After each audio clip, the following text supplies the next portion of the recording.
প্রতিশোধের আগুনে পড়ছে ইরান। যে কোনো সময় আক্রমণ করতে পারে ইসরায়েলের ওপর। তবে কি এবার তৃতীয় বিশ্বযুদ্ধ বেঁধে যেতে পারে?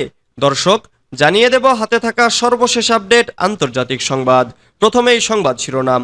শত্রুর মনস্তাত্ত্বিক যুদ্ধ চাতুর্যের সঙ্গে মোকাবেলা করতে হবে বলেছেন ইমাম খামেনি।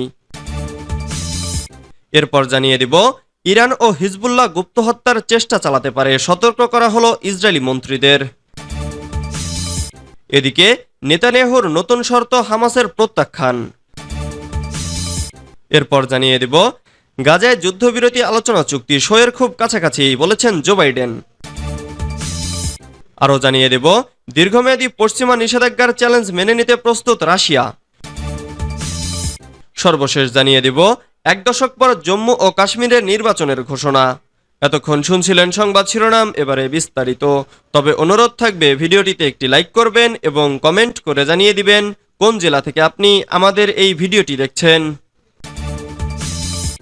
শত্রুর মনস্তাত্ত্বিক যুদ্ধ চাতুর্যের সঙ্গে মোকাবেলা করতে হবে বলেছেন ইমাম খামেনি। ইসলামী প্রজাতন্ত্র ইরানের সর্বোচ্চ নেতা ইমাম খামেনি বলেছেন, সামরিক অঙ্গনে শত্রুর মনস্তাত্ত্বিক যুদ্ধের উদ্দেশ্য আতঙ্ক সৃষ্টি করে পিছু হটতে বাধ্য করা। তিনি আরও বলেছেন, সামরিক হোক কিংবা রাজনৈতিক, প্রচারণাগত বা অর্থনৈতিক কোনো ক্ষেত্রেই কৌশল অবলম্বন ছাড়া পিছু হটার অনুমতি ইসলাম দেয়নি। বরং কুরআনে বলা আছে, এসব ক্ষেত্রে কৌশল ছাড়া পিছু হটলে ঐশী গজবের মুখে পড়তে বা আল্লাহর ক্রোধের শিকার হতে হবে। তিনি রাজধানী তেহরানে ইরানের কোহলিলুয়ে ও বুয়ের আহমদ প্রদেশের শহীদদের জাতীয় কংগ্রেসের সংগঠকদের সঙ্গে এক বৈঠকে এ মন্তব্য করেন। শত্রুরা বিভিন্ন ক্ষেত্রে ইরানি জাতিকে পিছু হটতে বাধ্য করার জন্য মনস্তাত্ত্বিক যুদ্ধ ও আতঙ্ক সৃষ্টি করছে বলে জানান ইমাম খামেনি। তিনি বলেন, শত্রুর এই অপকৌশল মোকাবেলা করার একমাত্র উপায় নিজের সক্ষমতা ও শক্তি সম্পর্কে সুস্পষ্ট ধারণা রাখা এবং শত্রুর শক্তি ও সমর্থকে অতিরঞ্জিত করে না দেখা। ইরান ও হিজবুল্লাহ গুপ্ত হত্যার চেষ্টা চালাতে পারে, সতর্ক করা হলো ইসরায়েলি মন্ত্রীদের। ইসরায়েলের উচ্চপদস্থ ব্যক্তিদের গুপ্ত হত্যার চেষ্টা করতে পারে ইরান ও লেবাননের হিজবুল্লাহ। বিষয়টি নিয়ে ইসরায়েলের মন্ত্রিসভার সদস্যদের সতর্ক করেছেন দেশটির সিনিয়র নিরাপত্তা কর্মকর্তারা। ওয়াইনেট নিউজের বরাতে এ খবর জানিয়েছে the Times of Israel. Iran ও হিজবুল্লাহর হত্যা চেষ্টার ব্যাপারে ইসরায়েলের মন্ত্রিসভার সদস্যদের সতর্ক করেছেন দেশটির সিনিয়র নিরাপত্তা কর্মকর্তারা। প্রতিবেদনে বলা হয়, সিনিয়র নিরাপত্তা কর্মকর্তারা নিরাপত্তা মন্ত্রিসভাকে জানিয়েছেন যে বৈরুতে ফুয়াদ শুকুর ও তেহরানে ইসমাইল হানিয়াকে হত্যার জবাবে হিজবুল্লাহ ও ইরান ইসরায়েলি মন্ত্রী, আইন প্রণেতা, সেনা কর্মকর্তা বা গোয়েন্দা সংস্থা শিনবেট বা মোসাদের সিনিয়র কর্মকর্তাদের গুপ্ত হত্যা চালাতে পারে। ক্ষেপণাস্ত্র ও ড্রোন হামলার বদলে এই গুপ্ত হত্যা চালানো হতে পারে অন্য কোনোভাবে। গত 30 জুলাই লেবাননের রাজধানী বৈরুতে বিমান হামলা চালিয়ে হিজবুল্লাহর সিনিয়র সামরিক কমান্ডার ফুয়াদ শুকুরকে হত্যা করে ইসরায়েল। নেতানিয়াহুর নতুন শর্ত হামাসের প্রত্যাখ্যান।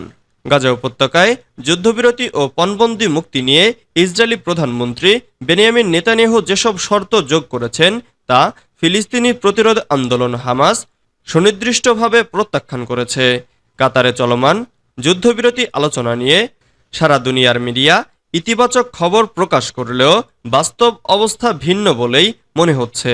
হামাসের সূত্র মিডল ইস্ট আইকে শুক্রবার জানিয়েছে, ইসরায়েলি প্রতিনিধি দল বাইডেনের প্রস্তাবের সাথে নতুন কিছু শর্ত যোগ করার চেষ্টা করছে। সূত্রটি জানায়, হামাস সুনির্দিষ্টভাবে নেতানিয়াহুর শর্তাবলী প্রত্যাখ্যান করেছে। আলোচনার অবস্থা সম্পর্কে হামাস সূত্রটি জানায়, ইসরায়েলি ও আন্তর্জাতিক সকল মিডিয়া আলোচনাকে ইতিবাচক হিসেবে চিত্রিত করেছে, কিন্তু তেমন পরিস্থিতি দেখা যায়নি। এসব তথ্য বিভ্রান্তিপূর্ণ।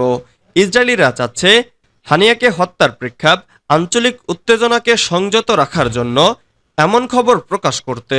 এদিকে আন্তর্জাতিক মধ্যস্থতাকারী যুক্তরাষ্ট্র, মিশর ও কাতার এক যৌথ বিবৃতিতে জানিয়েছে, আলোচনা খুব গুরুত্বপূর্ণ ও গঠনমূলক পর্যায়ে উপনীত হয়েছে। তারা ইতিবাচক পরিবেশ দেখতে পেয়েছেন।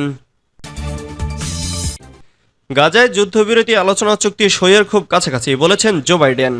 ফিলিস্তিনের গাজায় যুদ্ধবিরতি প্রতিষ্ঠা নিয়ে কাতারের রাজধানী দোহায় চলা আলোচনা গতকাল শুক্রবার স্থগিত হয়ে গেছে। তবে মধ্যস্থতাকারীরা আগামী সপ্তাহে এ বিষয়ে আবার আলোচনায় বসবেন। এ প্রতিক্রিয়ায় গাজার ইসরায়েল ও হামাসের মধ্যে যুদ্ধের অবসান এবং অবশিষ্ট ইসরায়েলি জিম্মিদের মুক্তির লক্ষ্যে চুক্তি সইয়ের প্রচেষ্টা চালাচ্ছে তারা। যুক্তরাষ্ট্র, কাতার ও মিশর এক যৌথ বিবৃতিতে বলেছে, ওয়াশিংটন যুদ্ধবিরতি নিয়ে এক নতুন প্রস্তাব পেশ করেছে। এতে সমঝোতার কিছু পয়েন্ট রয়েছে এবং এটি মতপার্থক্য কমিয়ে এনেছে, যা দ্রুত কোনো চুক্তি কার্যকর করতে পারে। মধ্যস্থতাকারীরা বলেছেন, এ প্রস্তাব নিয়ে কাজ করে যাবেন তারা। বিবৃতিতে বলা হয়, আলোচনা এখন ফলাফল বেরিয়ে আসা, মানুষের জীবন রক্ষা করা, গাজার মানুষের মধ্যে স্বস্তি আনা ও আঞ্চলিক উত্তেজনা কমিয়ে আনার পর্যায়ে রয়েছে। দীর্ঘমেয়াদী পশ্চিমা নিষেধাজ্ঞার চ্যালেঞ্জ মেনে নিতে প্রস্তুত রাশিয়া। রাশিয়ার অর্থনৈতিক সহযোগিতা বিভাগের প্রধান দিমিত্রি বিরিচেভস্কি জানিয়েছেন, পশ্চিমা নিষেধাজ্ঞাগুলো আগামী কয়েক দশক ধরে রাশিয়ার ওপর বহাল থাকবে। এমনকি ইউক্রেনের সাথে শান্তি চুক্তি হলেও নিষেধাজ্ঞা প্রত্যাহারের সম্ভাবনা কম। তিনি বলেন, নিষেধাজ্ঞাগুলো রাশিয়ার বিরুদ্ধে এক ধরনের অন্যায্য প্রতিযোগিতা এবং এই নিষেধাজ্ঞা শুধুমাত্র ইউক্রেন সংঘাতের কারণেই নয়, বরং অনেক আগেই শুরু হয়েছিল। রাশিয়া 2022 সালের ফেব্রুয়ারিতে ইউক্রেনের বিরুদ্ধে পূর্ণমাত্রায় যুদ্ধ শুরু করার পর পশ্চিমা নিষেধাজ্ঞার সবচেয়ে বেশি শিকার হয়েছে। ইরান এবং উত্তর কোরিয়াকেও ছাড়িয়ে গেছে। তবে এই চাপ সত্ত্বেও রাশিয়ার অর্থনীতি এই বছরের প্রথমার্ধে 4.7% বৃদ্ধি পেয়েছে। মস্কোতে অনুষ্ঠিত একটি আলোচনা সভায় রাশিয়ার ওপর নিষেধাজ্ঞার ভবিষ্যৎ নিয়ে আলোচনা হয়। বিরিচেভস্কি বলেন, রাশিয়া দীর্ঘমেয়াদী নিষেধাজ্ঞাকে মেনে নিয়ে কাজ করার উপায় খুঁজে বের করবে। প্রেসিডেন্ট পুতিনও বলেছেন, শান্তির জন্য রাশিয়ার শর্তগুলোর মধ্যে একটি হবে সকল নিষেধাজ্ঞার প্রত্যাহার। এক দশক পর জম্মু ও কাশ্মীরের নির্বাচনের ঘোষণা। এক দশক পর জম্মু ও কাশ্মীরে বিধানসভা নির্বাচন অনুষ্ঠিত হতে যাচ্ছে।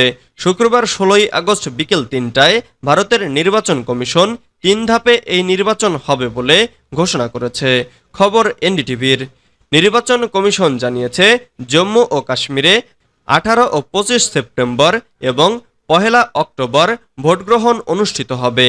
ফলাফল ঘোষণা করা হবে 4 অক্টোবর। এদিন কেবল কাশ্মীরের নয়, হরিয়ানা রাজ্যের নির্বাচনের তারিখও ঘোষণা করা হয়েছে। হরিয়ানায় বিধানসভা নির্বাচন এক দফায় অনুষ্ঠিত হবে। সেখানে ভোট